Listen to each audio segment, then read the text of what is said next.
How to download and install YouTube app on phone. Hi guys, welcome to our channel. Let's begin. In this video, I will guide you on how you can download and install YouTube app on your phone. For this, you want to open up Play Store if you are on your Android device.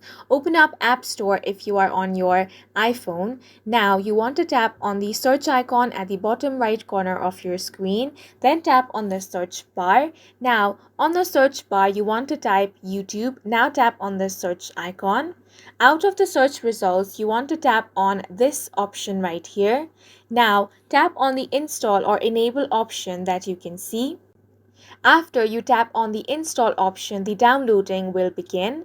Once the downloading has been completed, this application is going to be automatically installed on your device. If you want to get more information on YouTube, you can simply scroll down and tap on the What's New option. Now you will have all the information about this application.